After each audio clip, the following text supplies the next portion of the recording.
What's up, YouTube? So much I would like to cover here. When you've heard the truth, you begin to speak it.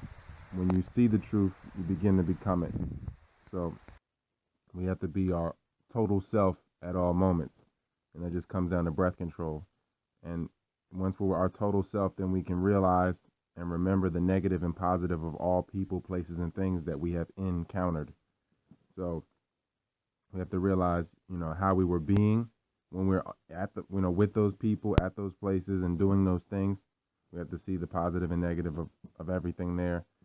And, of course, looking at the bright side is blinding over time, or blinding if it's imbalance, of course.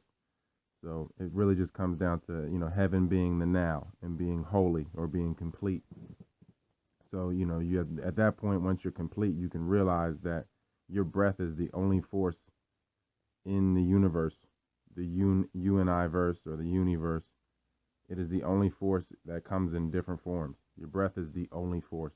If you want to hear a secret, you're the only person. Your breath is the only force that is just personified in every form, not just personified, but everything, anthropomorphized, however you want to look at it. Every single thing is any force that exists is your breath in a different form.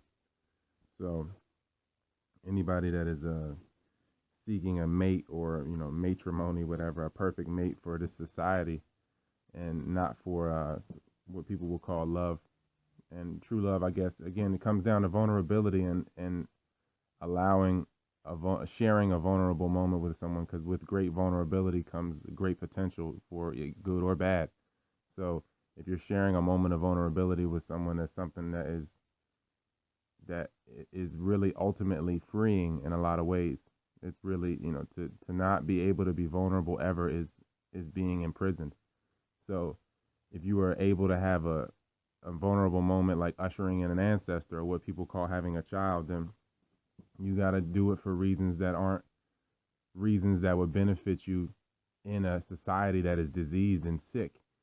If you're trying to have children that would benefit you, that would give you benefits in a diseased and sick society, you have to understand that is, you're already thinking from a sick point of view.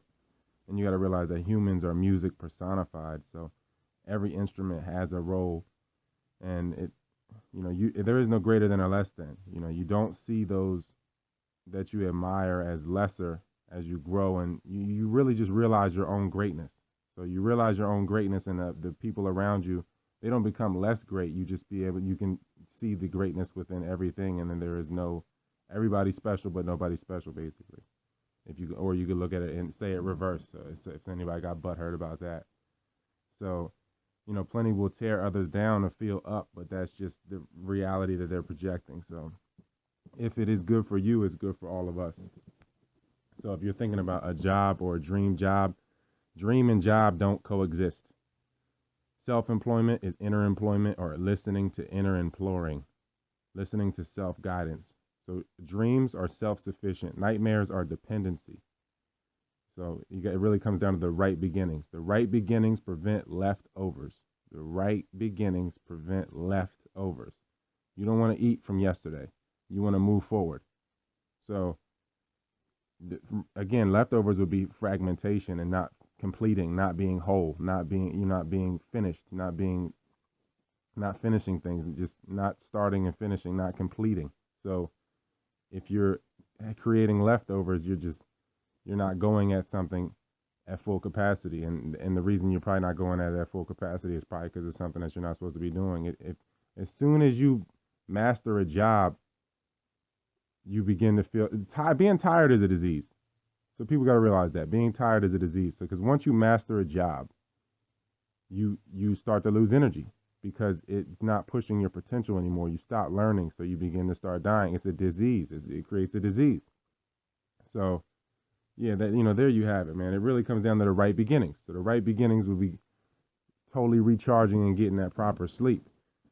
So the way we could do that, of course, is to keep our food time and our sleep time away from each other, even our drinking time. If you can, just keep them spaced out to where you're not, the pressure isn't shifted. Because again, every time you put something in the body homeostasis is breached or compromised, and the body has to go back into this rebalancing mode. So again, people that work at a counter or that are it just comes down to countering. Again, you work at a counter. You are a counter, like a teller or somebody like that. You're counting.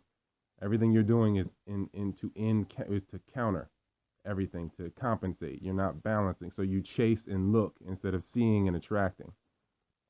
So that has everything to do with that. We got to realize that homeostasis. Once homeostasis is breached, then the battle between yin and yang. It begins. So that's the war within, and then the war it expresses itself around us. So that is life in a nutshell, really. So yeah, I'm gonna just kill that video. ROYALT512 at yahoo.com. ROYALT512 at yahoo.com.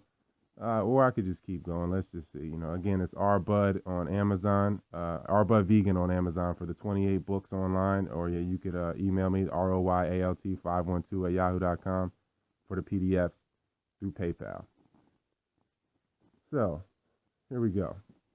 All right, addicted to no support. Many of us are addicted to lack. It's a comfort level that grows with lacking.